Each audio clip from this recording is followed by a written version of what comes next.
Magandang araw sa inyo dyan mga TV-viewer. Narito naman po tayo sa ating bagong episode Na kung saan malalaman natin ang mga awit at ang kanilang mga gawang eco-awit dito sa ating ABS-CBN show na Eco MTV. Ako nga po pala si Rashid Lamar. at ako naman si Bibi. Tara at samahan niyo kami alamin ang mga mga awit at ang kanilang awit. Ang una nating bisita ay nanalo ng Grammy Award sa kanyang kantang Awit ng Kalikasan.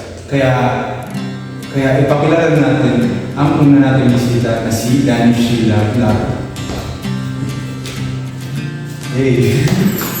Magandang araw sa ating lahat. Ako po si Danny Sheila, ang mga awit ng kalikasan at ang inyong Grammy Award winner.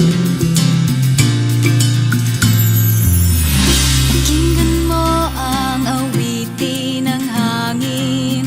Ramdam mo ba ang halik ng langit? Ang hininga ng mga puno sa paligid. Pansinin. Siya nga dyan, ano pala yung mensahe o tema ng inyong kanta? So, ang aking kanta na awit para sa kalikasan ay naglalayong magbigay ng kamalayan sa pangangalaga sa kalikasan. Ang mensahe nito ay malinaw at direktang tumatawag sa mga tao na kumilos para sa kalikasan. Ang mga linyang huwag natin lasunin ang lupa, ilog at dagat at ang isang linyang ipaglaban natin ang inang kalikasan ay nagbibigay ng direktang panawagan sa mga tagapakinig para gumalaw para sa kalikasan. Kaya pala ang awit ng kalikasan yung pamagat ng kanta kasi para mabigyan ng pansin ang ating kalikasan. Ano naman yung naging inspirasyon mo para gumawa ng isang awit? So, sa panahon ngayon, maraming mga issue na nangyayari sa ating kalikasan na nagdudulot ng pagkasira nito. At karamihan sa mga issue ito ay dahil sa mga kagagawa natin mismo, tayo mga tao, mga irresponsible kagagawa natin, tulad na lamang ng pagputol ng mga kahoy at yung pagpatay ng mga wild animals dahil lamang sa isang libangan.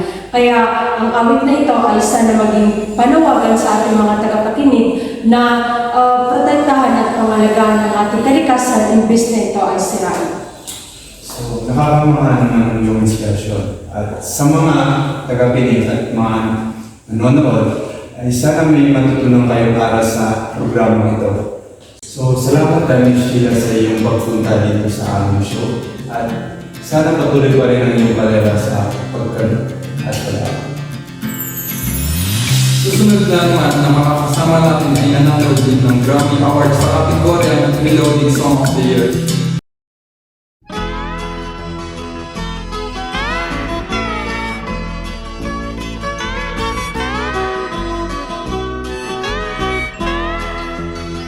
Isa siyang membro ng grupong Asim na gumawa ng awit sa pamagat ng Masdan Mo ang Kapaligiran. Tara at simulan natin ipakilala ang ikalang mga awit na si Kiko. Hello guys, ako nga po pala si Kiko, isang Grammy Award winner, tsaka isang membro sa grupong Asim.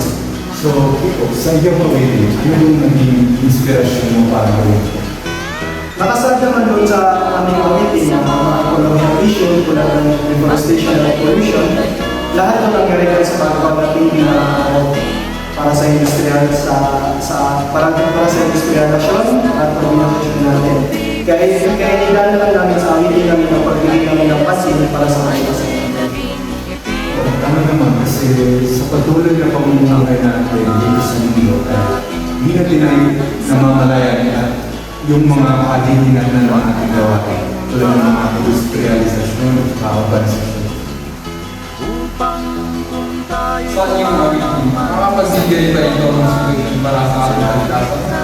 Oo, maibigyan naman natin kasi bigyan lang natin ang buong kamalayan ng ating kalikasan at gumawa ng paraan para maprotektahan ito. Bigyan din natin ang pansin ng pang-ekonomiya ng pang-unlad para medyo mabawasan o gumawa ng paraan at hindi magbigay ng sanhi ito sa ating kalikasan. So, tama naman yung sinabi na. So, sana ito ay maging isang mensahe sa mga tao na bawas-bawas ang mga gawain na makakasanhi ng pagkasira ng ating kalikasan. At panatilihin natin ang gumawa ng eco-friendly na action. At dito na po magtatapos ang aming programa Iko in TV. Ako po si David. Ako naman si Rashid Lamar. At sana may natutulong kayo sa aming programa at hindi naman magtatapos. Paalam. Paalam. Good day in my mind, safe to take a step out, get some air now.